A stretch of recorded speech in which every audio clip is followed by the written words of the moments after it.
আমাদের নিয়ে অনেক প্রোপাগান্ডা আছে, আমাদেরকে নিয়ে অনেকে অনেক মিথ্যাচার করে থাকে। এর মধ্যে একটা মিথ্যাচার হলো আমরা রক কাটি, ঠিক না? তোমরা শুনেছো এই রক কাটার ঘটনা? আজকে নিঃসন্দেহে একজনও রক নিয়ে এখান থেকে যেতে পারবে না, আশা করতেই পারি। তো আমি মাঝখানে একটা প্রোগ্রামে গিয়েছিলাম, ওইখানে জিজ্ঞাসা করলাম যে কারা কারা শুনেছেন যে শিবির রক কাটে। সেখানে প্রায় 60% শিক্ষার্থীরা হাত তুলছে, আমি শুনেছি শিবির রক কাটে। তো শিবির রক কাটে এটা জেনে শুনে শিবিরের প্রোগ্রামে এভাবে আসা, এটা তো অনেক বড় সাহসিকতার বিষয়।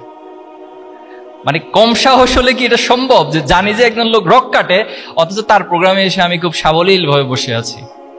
তাহলে আমাদেরকে নিয়ে এই ধরনের মিথ্যাচার অতীতে অনেক হয়েছে, এখনো পর্যন্ত হচ্ছে, এখনো নতুন নতুন শব্দের আমদানি করে আমাদের জন্য। কিন্তু আমরা তাদের দিকে তাকিয়ে একটা মুচকি হাসি দেই, আর আমরা আমাদের লক্ষ্য প্রাণে অবিরাম ছুটে চলি। নারী শিক্ষার্থীদের বিষয়ে আমাদের বিষয়ে প্রপাগান্ডা হয়, আমরা নাকি তাদের প্রতি বিদ্বেষ পোষণ করি।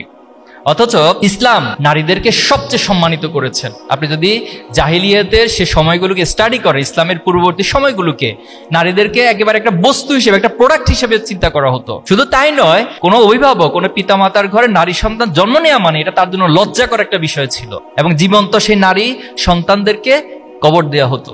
কিন্তু ইসলাম আসার পর সে নারীদেরকে সবচেয়ে সম্মানিত জায়গা দেওয়া হয়েছে। নিঃসন্দেহে হাদিসটা তোমরা শুনেছো, আল্লাহ রাসূলুল্লাহ সাল্লাল্লাহু আলাইহি ওয়াসাল্লামকে একবার জিজ্ঞেস করা হয়েছে যে আমার কাছে পৃথিবীর মানুষদের মধ্যে সবচেয়ে সম্মানিত কে? তার রাসূলুল্লাহ সাল্লাল্লাহু আলাইহি ওয়াসাল্লাম বলেছেন তোমার মা। বলেছে এরপরে কে? তোমার মা। এরপরে কে? তোমার মা। এরপরে কে? তোমার বাবা। ছাত্র শিবিরের কে একটা শিক্ষার প্রতিষ্ঠান বলা হয়, এটা ইন্ডিপেন্ডেন্ট শিক্ষার প্রতিষ্ঠান বলা হয়। আমরা মাঝখানে অফিসে বসা ছিলাম, কেন্দ্রীয় অফিসে। তো একজন মা তার 2জন সন্তানকে নিয়ে আসলেন। তো আসার পরে আমাদের সাথে দেখা করবেন, পরে দেখা করে বললেন যে আমি শিবিরে ভর্তি করাতে চাই আমার 2 সন্তানকে। তা আমি একটু কৌতূহল জিজ্ঞাসা করলাম যে শিবিরে ভর্তি করাবেন, এই চিন্তা আপনার মাথায় কেন আসলো? তো বললে যে আমি তোমাদের অনেকগুলো ইউটিউবে ভিডিও দেখেছি, তোমাদের কার্যক্রমগুলো দেখেছি, তোমাদের ওয়েবসাইট থেকে তোমাদের সিলেবাসগুলো সব আমি দেখেছি। আমাদের সিলেবাসও কিন্তু আছে একজন শিক্ষার্থীকে কিভাবে করে নৈতিক মানে উন্নত করতে হয়, এই সমাজের জন্য, রাষ্ট্রের জন্য গড়ে তুলতে হয়, সেসব কারিকুলাম আমি দেখেছি। আমার কাছে মনে হয়েছে এটা এক ধরনের শিক্ষা প্রতিষ্ঠান। আর আমি যদি আমার সন্তানকে এখানে ভর্তি করাতে পারি, আমার এই উপলব্ধি হয়েছে যে তারা সবচেয়ে নিরাপদ থাকবে, তারা ভালো পরিবেশটা পাবে, তারা এই সমাজের নষ্টামির মধ্যে নিজেকে জড়িয়ে যাবে না। পরিশ্রান্ত হয়ে গেছেন, তাই না? তাহলে বক্তব্য না হইলে তো ভালো হয়। এই প্রধান অতিথির একটা সুবিধা আছে, অসুবিধা আছে। মানে এমন সময় বক্তব্য টাইম আসে তখন সবাই খুব ক্লান্ত হয়ে যায়, তো ওনাকেও বাধ্য হয়ে কিছু কথা বলতে হয়, আর শ্রোতাদেরকেও বাধ্য হয়ে অনেক কিছু শুনতে হয়, গলদকরণ করতে হয়। তো ইনশাল্লাহ আমরা স্বল্প সময়ের মধ্যেই শেষ করার চেষ্টা করব। আমি শুরুতেই আজকে যারা A+ প্রাপ্ত হয়ে এই সংবর্ধনা প্রোগ্রামে আমন্ত্রিত হয়েছে, আমি প্রিয় শিক্ষার্থী বন্ধুদেরকে কংগ্রাচুলেশন জানাচ্ছি, সবাইকে ফুলেল শুভেচ্ছা, কংগ্রাচুলেশন।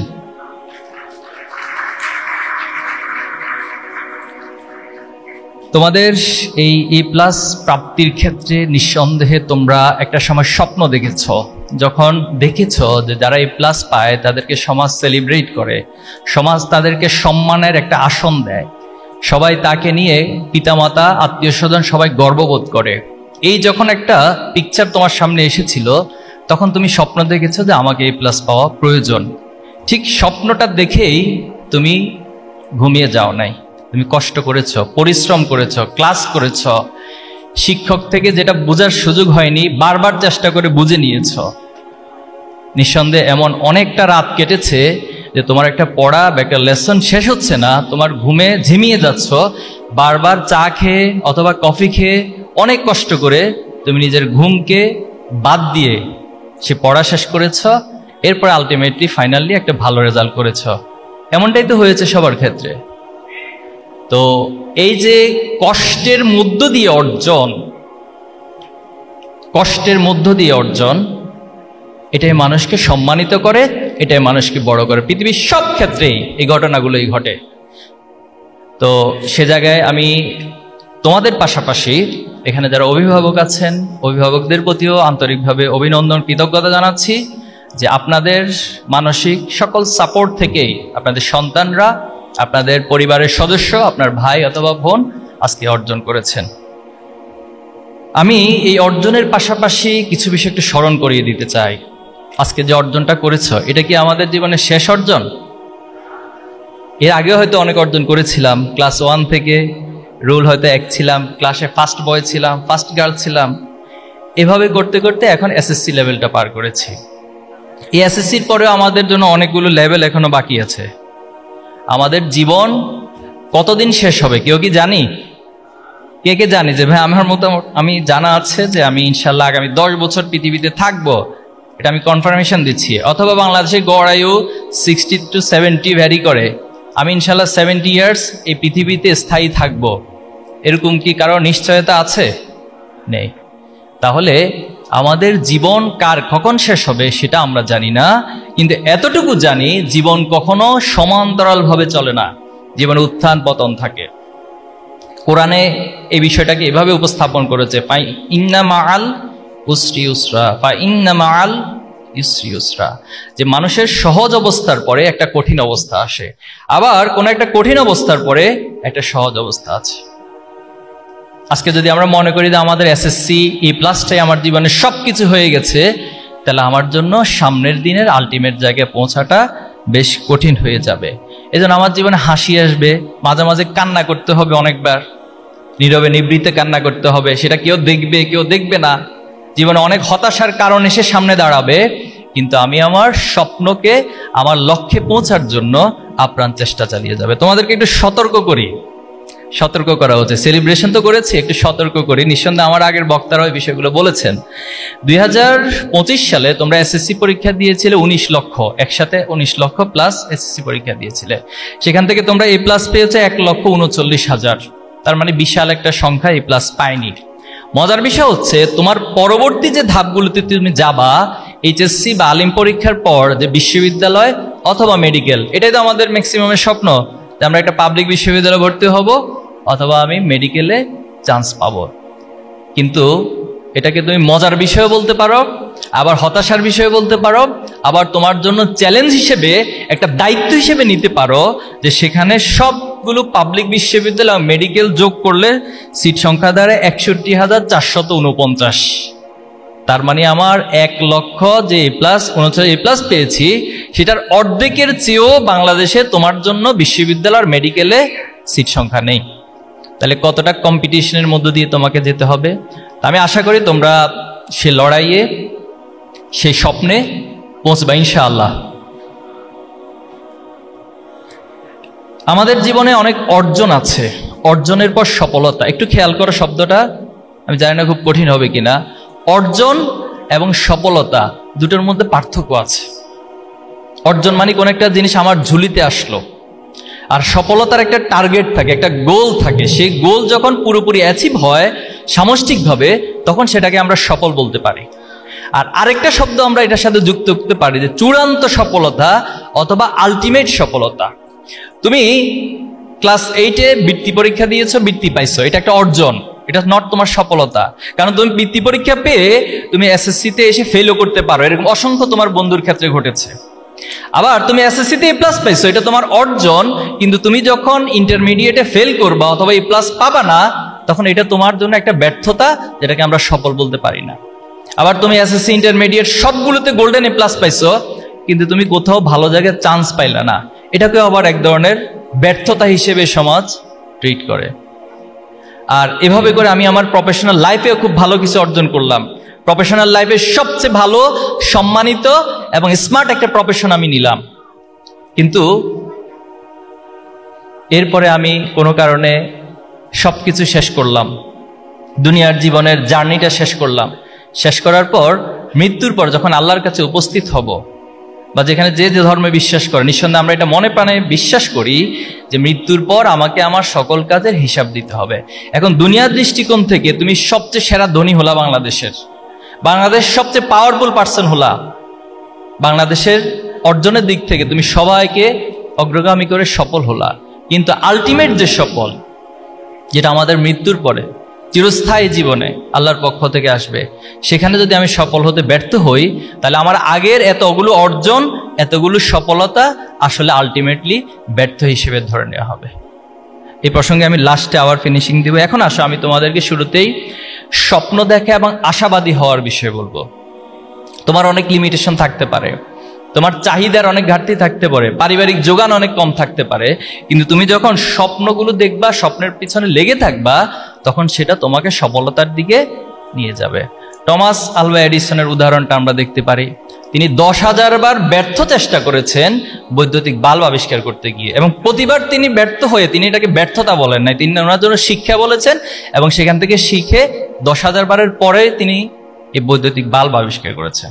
মজার একটা ঘটনা আছে, উনি যখন প্রাইমারি স্কুলে গিয়েছিলেন, তো প্রাইমারি স্কুলের শিক্ষক টমাস আলভা এডিসনের কাছে একটা চিঠি লিখে ধরিয়ে দিলেন যে তুমি এটা তোমার মায়ের কাছে দিবা।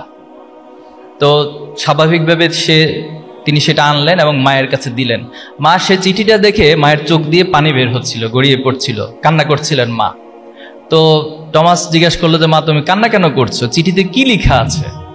তখন তার মা বলেছিল চিঠিতে লেখা আছে যে আপনার সন্তান টমাস একজন অসাধারণ ব্যক্তি। কি বলেছে? আপনার সন্তান টমাস একজন অসাধারণ ব্যক্তি। মায়ের কাছ থেকে এই কথা শোনার পর তার ভিতরে একটা উদ্দীপনা কাজ করলো যে আমার শিক্ষক আমার সম্পর্কে এই ধারণা রাখে, আমার মা আমাকে জিনিসটাকে এত চমৎকারভাবে প্রেজেন্ট করেছেন, তার মানে আমাকে সমাজে, পৃথিবীতে একটা অসাধারণ কিছু হয়ে দেখাইতে হবে। পরবর্তীতে যখন তিনি সফল হইলেন, পৃথিবীবাসীকে পরিচিত পাইলেন, তখন তিনি ওনার মায়ের চিঠিটা কালেক্ট করছেন, খুঁজে পাইছেন। খুঁজে পেয়ে তিনি চিঠিতে দেখছেন যে ওনার মা বলেছেন যে টমাস একজন অসাধারণ ব্যক্তি। আসলে চিঠিতে কি লেখা ছিল? চিঠিতে লেখা ছিল, শিক্ষক বলছেন যে আপনার সন্তান একজন অপদার্থ, তার মতো এত মেধাহীন ছাত্র আমাদের ক্লাসে আর নাই, তাকে মেহেরবানি করে এই প্রতিষ্ঠান থেকে আপনি নিয়ে যান। তার মা যদি ঠিক ওই মুহূর্তে এই কথাগুলোই তার সন্তানকে বলতো, তাহলে আজকে হয়তো তিনি টমাস আলভা এডিসন হইতে পারতেন না। এজন্য আমাদের এই উৎসাহ উদ্দীপনা, আমি অভিভাবকদেরকে অনুরোধ করবো, মাঝে মাঝে আপনার কাছে মনে হইতে পারে হতাশার অনেক কারণ থাকতে পারে, বাট উৎসাহ উদ্দীপনাটাকে কখনো কমিয়ে দিবেন না, এবং এই উৎসাহ উদ্দীপনার প্রচেষ্টাই একটা সময় আমাদেরকে সফল করবে। ইমাম বুখারী রাহিমাহুল্লাহ, তিনি বুখারী শরীফের মতো পৃথিবীর সেরা হাদিস গ্রন্থ সংকলন করেছেন, অথচ তিনি এমন অবস্থা ছিল, দারিদ্রতার কারণে বই কিনে যে পড়বেন সে পড়ার মতো সামর্থ্য ছিল না। তিনি সব জায়গায় শুনে শুনে হাদিসগুলো মুখস্থ করে নিতেন। আজকে তিনি ইসলামী শরিয়ার ক্ষেত্রে, হাদিস শাস্ত্রের ক্ষেত্রে কত বড় ভূমিকা রেখেছিলেন, শুধুমাত্র ওনার আপ্রাণ প্রচেষ্টার কারণে। আমরা ইবনে সিনার কথা নিঃসন্দেহে জানি, চিকিৎসা বিজ্ঞানে তিনি অসাধারণ অবদান রেখেছেন। ক্যানন অফ মেডিসিন, ওনার যে রচিত বই, সেটা চিকিৎসা বিজ্ঞানের একটা আমূল পরিবর্তন ঘটিয়ে দিয়েছে পুরো পৃথিবীতে। অথচ সেই ইবনে সিনাও তার পারিবারিকভাবে খুব দারিদ্র ছিলেন।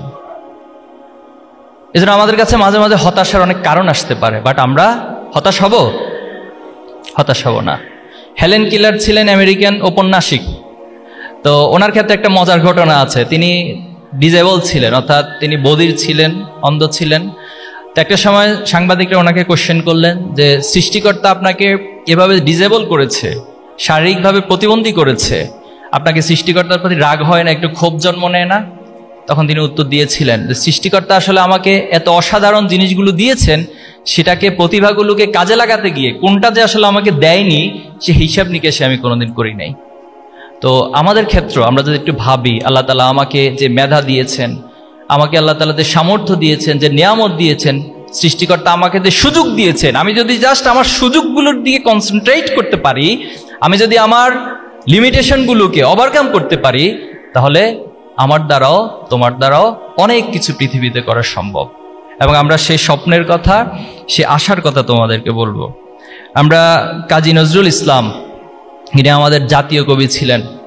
উনি ওনার ছোট্টবেলা বাবাকে হারিয়েছেন। বাবা হারানোর পর তিনি একটি রুটির দোকানে চাকরি নিয়েছেন এবং এত বেশি দারিদ্রতার সাথে লড়াই করেছেন। অথচ সেই কাজী নজরুল বাংলাদেশের জাতীয় কবি তো হয়েছেন বটেই, বাট ওনার যে অসাধারণ অবদান বাংলা সাহিত্যে, ওনার যে বিদ্রোহী কবিতা, নিঃসন্দেহে তোমরা পড়েছ বিদ্রোহী কবিতা, এক একটা শব্দ, এক একটা গাঁথনি আগ্নেয়গিরির মতো মনে হয়। বলো বীর চির উন্নত মম শির, শির নেহারি আমার এই নত শির ওই শিখর হিমাদ্রির, ঠিক না? এক একটা শব্দ মানে পৃথিবীর সব কিছু ভেঙে চুরে চুরমার করে দেয়। আমরা গত বছর জুলাই আগস্টে ফ্যাসিস্ট হাসিনাকে পালিয়ে যেতে বাধ্য করেছিলেন, তো তোমরা, ঠিক না? তোমরাই তো বাধ্য করেছিলে। আবু সাইদের প্রজন্মরা বাধ্য করেছিল যে অন্যায়ের কাছে আমরা মাথা নত করি না, যিনি যত বড়ই অন্যায়কারী হোক না কেন, একটা পর্যায়ে এসে তাকে পতন হতে হবে।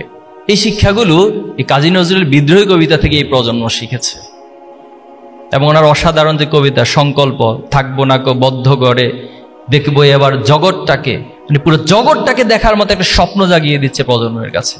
অথচ সেই কাজী নজরুল ইসলাম দরিদ্রের সাথে কঠিন লড়াই করেছেন এবং একটা পর্যায়ে এসে তিনি কবিতাও লিখেছেন দারিদ্রতা নিয়ে, যে দারিদ্র তুমি মোরে করেছো মহান।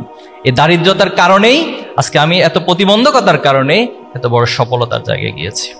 আমাদের প্রিয় নবী হযরত মুহাম্মদ মুস্তাফা সাল্লাল্লাহু আলাইহি ওয়াসাল্লাম তিনি জন্মের আগে ওনার বাবাকে হারিয়েছেন মায়ের গর্ভে থাকা অবস্থায়, কিন্তু তিনি স্বপ্ন দেখেছেন সমাজকে পরিবর্তন করার। হিলফুল ফুজুলের মাধ্যমে তিনি আল্লাহর কাছে ওহী প্রাপ্ত হওয়ার আগেই সমাজকে পরিবর্তনের স্বপ্ন দেখেছেন, চেষ্টা করেছেন। একটা পর্যায়ে আল্লাহ তাআলা আরবের সেই এতিম বালককে দিয়ে পুরো পৃথিবীকে চমৎকারভাবে পরিবর্তন করে দিয়েছে। একটা জাহিলিয়াত সমাজকে এটা সোনালী আলোকিত সমাজে পরিণত করেছেন।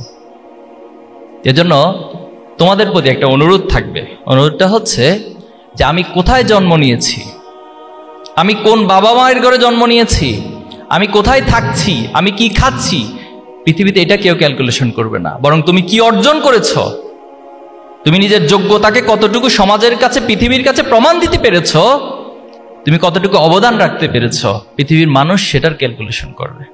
ইনশাআল্লাহ আমি প্রত্যাশা করি তোমরা তোমাদের স্বপ্নের পথে হেঁটে যাবে এবং স্বপ্নগুলো দিয়ে তোমাদের যে কাঙ্ক্ষিত লক্ষ্য সে লক্ষ্যে পৌঁছবে ইনশাআল্লাহ।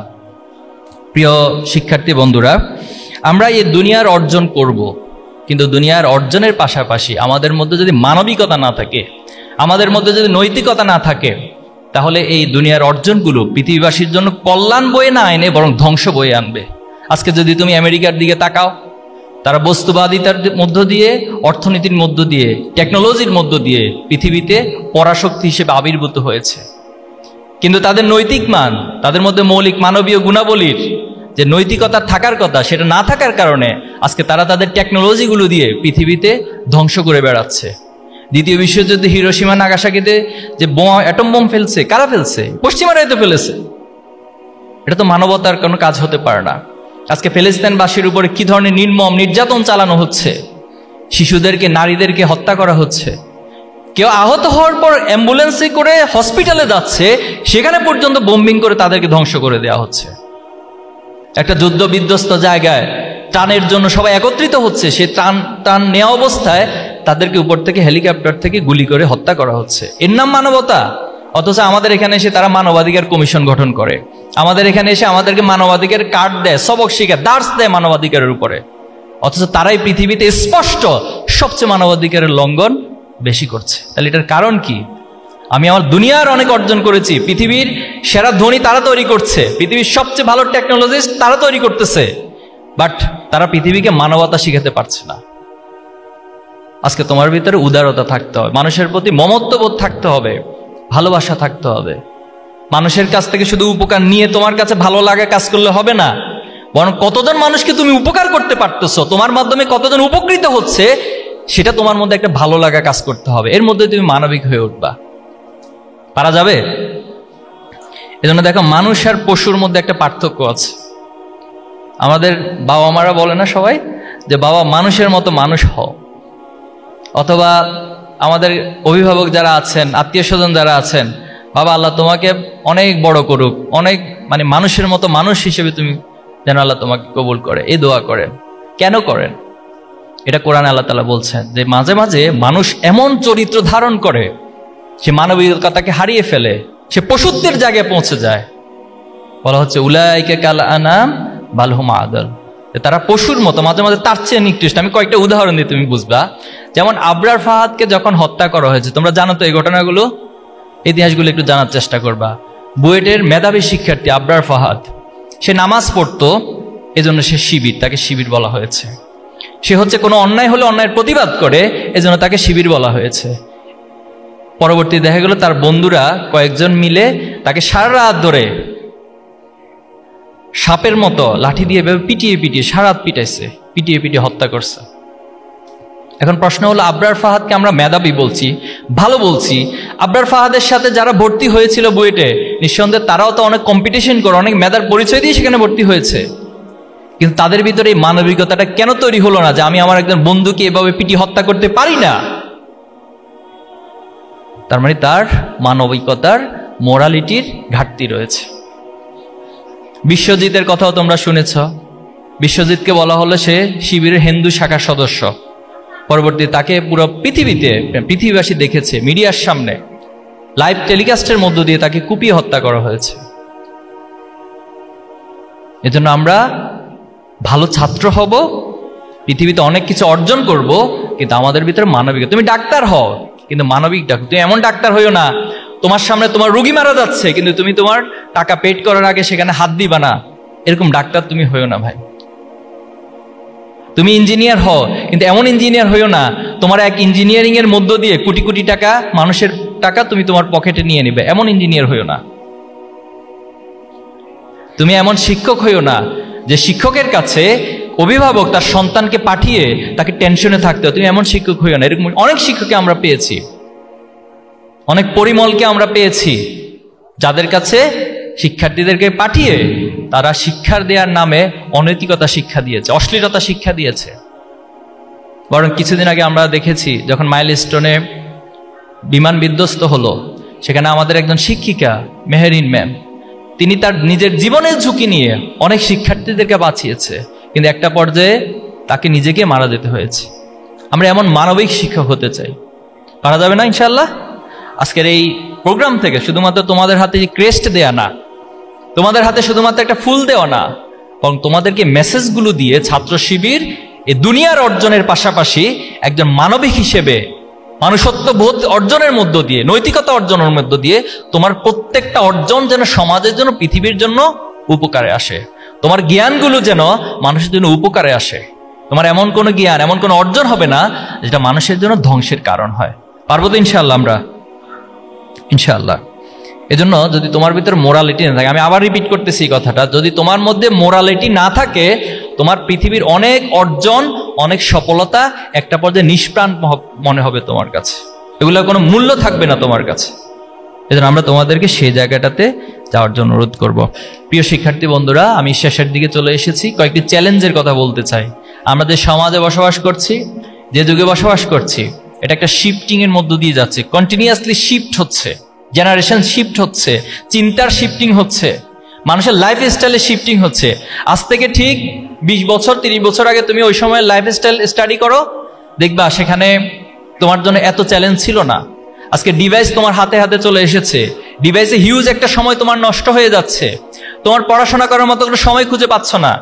একটা গবেষণা উঠে এসেছে যে বাংলাদেশের টোটাল শিক্ষার্থীদের মধ্যে মাত্র 20% তারা তাদের একাডেমিকের বাইরে কিছু পড়াশোনা করেন, আর বাকি 80% তারা একাডেমিকটাকে তো ভালো করে কি পড়েন সেটা অন্য বিশ্লেষণ, বাট একাডেমিকের বাইরে তাদের কোনো স্টাডি নেই। অথচ আজকে থেকে 30 বছর আগে তুমি দেখবা যে যখন শিক্ষার্থীরা কোনো বন্ধ আসতো, তখন তারা আগে থেকে বই কালেক্ট করতো লাইব্রেরি থেকে, এবং সেই বইগুলো পড়তো। তারা যখন কোথাও লং জার্নিতে যেত, তাদের ব্যাগের মধ্যে বই নিয়ে যেত, যাতে করে বাসে বসে অথবা যানবাহনে বসে সে বই পড়তো। কিন্তু আজকে সেটা কোথায় এসে দাঁড়াচ্ছে? আজকে কারো হাতে বই খুঁজে পাওয়া যায় না। কি খুঁজে পাওয়া যায়? কি খুঁজে পাওয়া যায়? মোবাইল খুঁজে পায়, স্মার্টফোন খুঁজে পায়। আর স্মার্টফোনে কি নিঃসন্দেহে কন্টিনিউয়াসলি একাডেমিক পড়াশোনাই হয়, সেখানে ফ্রি ফায়ার হয়, আগুন ধরে যায়, ঠিক না? মাঝে মাঝে আমার ছোট যারা আছে তাদেরকে দেখি, মানে একেবারে তার হাতের চেয়ে হচ্ছে তার বডি বেশি নাড়াচাড়া করে, মানে পাবজি, ফ্রি ফায়ার এগুলো খেলতে খেলতে অবস্থা খুব ভয়াবহ হয়ে যায়। মাঝে মাঝে সাউন্ড করে বসে, অ্যাটাক এ ধরনের কিছু সাউন্ড করে।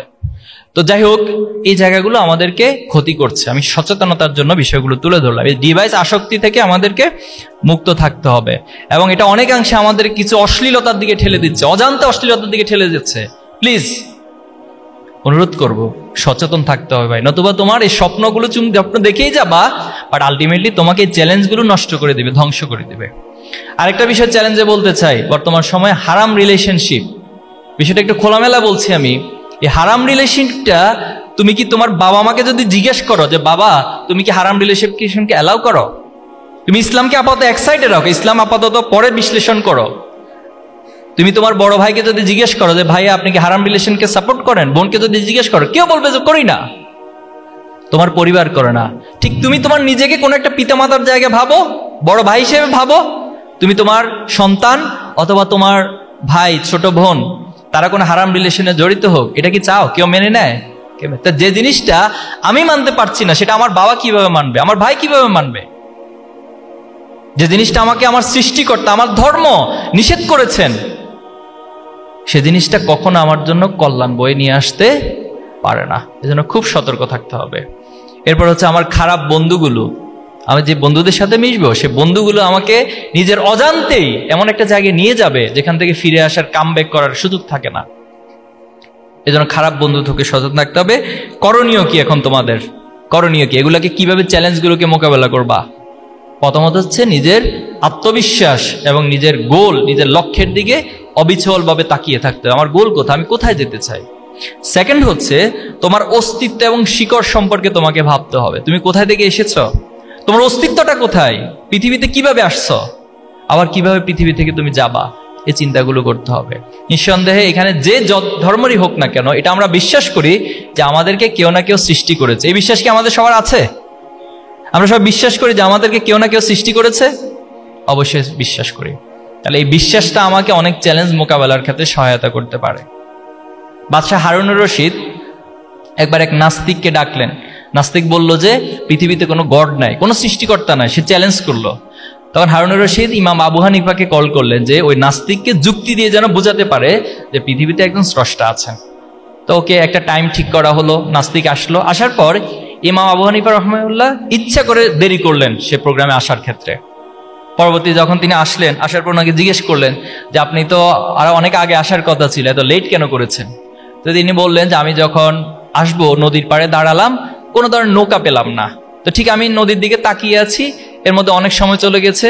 তো কিভাবে আসবো চিন্তা করতে করতে হঠাৎ দেখলাম যে নদীর পাড়ে যে গাছগুলো আছে, এই গাছগুলো কাঠ হয়ে গেল, এই কাঠগুলো আবার একসাথে হয়ে গেল, একসাথে হয়ে এটা প্যারেকের মধ্যে দিয়ে একসাথে হয়ে নৌকা হয়ে গেল, কোনো মাঝি নেই।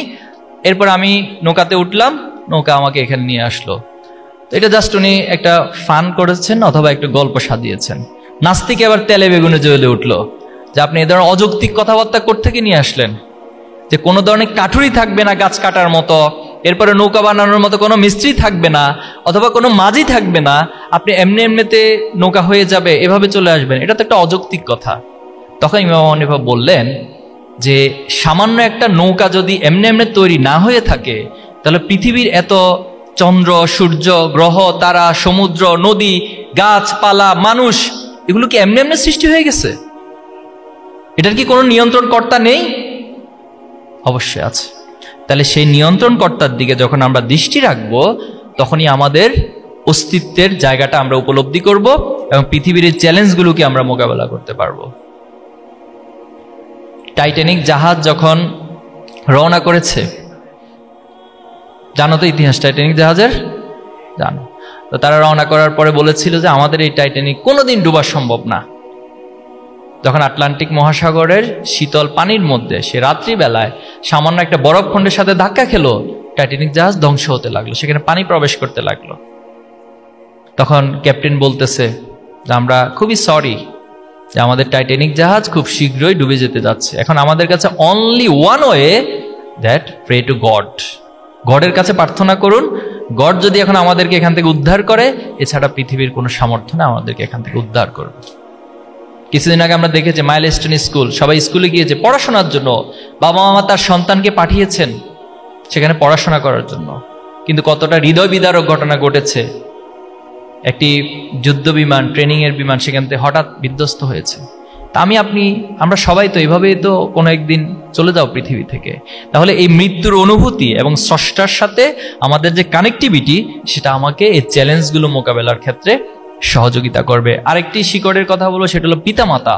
পিতামাতার প্রতি যদি কমিটমেন্ট থাকে, একজন পিতামাতার গাইডলাইন অনুসরণ করে যদি একজন সন্তান তার জীবন পরিচালনা করে, সেই সন্তানও কোনোদিন নষ্ট হবে না। পিতামাতার প্রতি আমাদের কমিটমেন্টের জায়গাতে স্ট্রং রাখতে হবে। অনেকগুলো গবেষণা এসেছে, জাস্ট একটু উপলব্ধির জন্য বলছি, অনেকগুলো গবেষণা এসেছে যে যখন একজন মানুষ, একজন স্বাভাবিক জীবন্ত মানুষের হাড়গুলোকে একসাথে করে, আমাদের যতগুলো হাড় আছে এই হাড়গুলোকে একসাথে করে যদি ভেঙে ফেলা হয়, একজন জীবন্ত মানুষ যে কষ্ট পায়, একজন মা তার সন্তানকে ভূমিষ্ঠ করার সময় তার চেয়ে বেশি কষ্ট পায়। তাহলে সে মায়ের প্রতি আমাদের কমিটমেন্টটা কত বেশি হওয়া দরকার। আমরা পারবো তো ইনশাল্লাহ? আমাদের সে বাবাদের প্রতি, মায়েদের প্রতি আমাদের ভালোবাসা, আমাদের সম্মান সবটুকু আমরা উজাড় করে দেব ইনশাল্লাহ। আসলে আমরা এই যে ভালো পরিবেশ প্রয়োজন, তোমাদের একটা ভালো পরিবেশ। হাদিস শরীফে এসেছে যে পৃথিবীতে সব মানুষগুলি নিষ্পাপ হয়ে জন্ম নেয়, কিন্তু তার চারপাশের পরিবেশটা তাকে আস্তে আস্তে করে নষ্ট করে দেয়, খারাপ করে দেয়। ইসলামী ছাত্র শিবির আজকে আয়োজন করে ইসলামী ছাত্র শিবিরের টোটাল কর্মকাণ্ডগুলো আমাদের এই সমাজে মানুষকে ভালো হওয়ার জন্য উৎসাহিত করে, একটা ভালো পরিবেশ দান করে। ঠিক আমরা তোমাকে আহ্বান করছি, আমরা শুধু তোমাদেরকে এই প্রোগ্রাম না, শিক্ষা প্রতিষ্ঠানে একটা ভালো পরিবেশ, খেলার মাঠে একটা ভালো পরিবেশ, প্রত্যেকটা জায়গায় একটা ভালো পরিবেশের মধ্য দিয়ে আমি যেন আমার একাডেমিক এবং ভালো রেজাল্ট করতে পারি, সমাজে অর্জনগুলো সবগুলো করতে পারি, আবার সবচেয়ে ভালো মানুষ হিসেবে, নৈতিক মানুষ হিসেবে নিজেকে প্রতিষ্ঠা করতে পারি। এই শিক্ষাগুলো হচ্ছে ছাত্র শিবির তোমাকে দিবে। ছাত্র শিবিরেরকে একটা শিক্ষার প্রতিষ্ঠান বলা হয়, এটা এক্সেপশনাল, এটা ইন্ডিপেন্ডেন্ট শিক্ষার প্রতিষ্ঠান বলা হয়। আমরা মাঝখানে অফিসে বসাছিলাম, কেন্দ্রীয় অফিসে, তো একজন মা তার 2জন সন্তানকে নিয়ে আসলেন।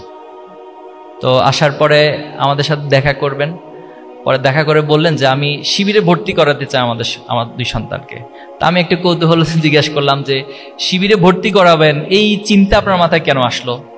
তো বললে যে আমি তোমাদের অনেকগুলো ইউটিউবে ভিডিও দেখেছি, তোমাদের কার্যক্রমগুলো দেখেছি, তোমাদের ওয়েবসাইট থেকে তোমাদের সিলেবাসগুলো সব আমি দেখেছি। আমাদের সিলেবাসও কিন্তু আছে একজন শিক্ষার্থীকে কিভাবে করে নৈতিক উন্নত করতে হয়, এই সমাজের জন্য, রাষ্ট্রের জন্য গড়ে তুলতে হয়, সেসব কারিকুলাম আমি দেখেছি। আমার কাছে মনে হয়েছে এটা এক ধরনের শিক্ষা প্রতিষ্ঠান।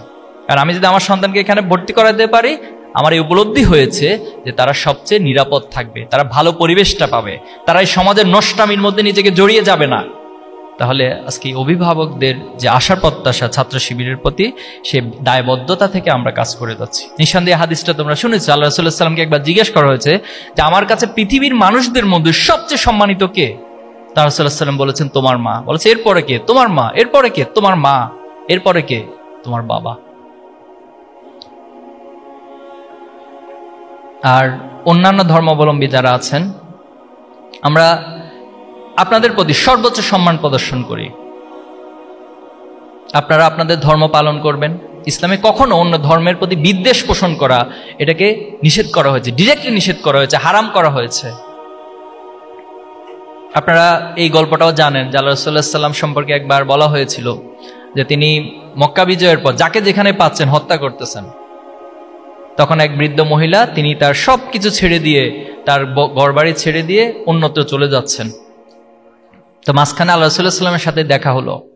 তাকে জিজ্ঞেস করা হলো যে আপনি কোথায় যাচ্ছেন? বলা হলো যে মুহাম্মদ আজকে মক্কা বিজয় করেছে, এজন্য সে যাকে যেখানে পাচ্ছে সেখানে হত্যা করছে, এজন্য আমি পালিয়ে চলে যাচ্ছি। তখন রাসূলুল্লাহ সাল্লাল্লাহু আলাইহি ওয়াসাল্লাম বললেন আপনার তো এই ব্যাগপত্র নিতে কষ্ট হচ্ছে, আপনি এগুলো আমার কাঁধে দিন। তো তিনি নিলেন, নেওয়ার পরে বৃদ্ধ মহিলাকে তার গন্তব্যে পৌঁছে দিলেন। পৌঁছে দেওয়ার পরে বলতেছে যে আজকে তুমি আমাকে অনেক উপকার করছো, মুহাম্মদের হাত থেকে তুমি আমাকে বাঁচাইছো। যে মুহাম্মদ আজকে যাকে যেখানে পাচ্ছে তার ধর্ম গ্রহণ না করলেই তাকে কতল করে ফেলতেছে। কি ভয়াবহ কথা। আচ্ছা বাবা, তুমি তো আমার অনেক উপকার করছো, তোমার পরিচয়টা একটু বলো। তখন তিনি বললেন যে আপনি যে মুহাম্মদের ভয়ে পালিয়ে চলে আসছেন, আমি স্বয়ং সেই মুহাম্মদ। সুবহানাল্লাহ। এটা হচ্ছে ইসলামের শিক্ষা, এটাই ছাত্র শিবিরের শিক্ষা। আমরা আল্লাহ রাসূলুল্লাহ সাল্লামের এই শিক্ষাগুলোকেই সমাজে বাস্তবায়ন করতে চাই। এক পক্ষ আমাদেরকে সারাদিন গালি দিবে, তারাই গালি দিতে দিতে তারা একটা সময় নিস্তেজ হয়ে যাবে। আর আমরা আমাদের গঠনমূলক কাজগুলো এই সমাজের ছাত্রদেরকে সৎ, দক্ষ এবং দেশপ্রেমিক গড়ে যাওয়ার যে মিশন এবং ভিশন, সেই কাজগুলো আমরা করে যাব ইনশাআল্লাহ। আমরাই বিজয়ী হব, আল্লাহ আমাদের সহায় হবেন ইনশাআল্লাহ। আমি পরিশেষে তোমাদেরকে একটা অনুরোধ করতে চাই, তোমরা আজকে A+ পেয়েছো, সার্টিফিকেট পেয়েছো, সমাজ থেকে সেলিব্রেশন পাচ্ছ। তোমাকে শুধুমাত্র এই এসএসসি আর ইন্টারমিডিয়েটের A+ পাইলে হবে না, জীবনের প্রত্যেকটা সেক্টরে A+ পাইতে হবে তোমাকে। তুমি তোমার বাবা মায়ের কাছে একজন A+ ক্যাটাগরির সন্তান হবা, তুমি তোমার শিক্ষকদের কাছে একজন A+ ক্যাটাগরির ছাত্র হবা, তুমি তোমার ভাইয়ের কাছে, বড় বোনের কাছে A+ ক্যাটাগরির ছোট ভাই এবং বোন, তোমার প্রতিবেশীর কাছে যেন A+ ক্যাটাগরির সবচেয়ে সেরা প্রতিবেশী হতে পারো, তোমার বন্ধুদের কাছেও তুমি আচরণে, ব্যবহারে সবচেয়ে সেরা মানুষ হবা।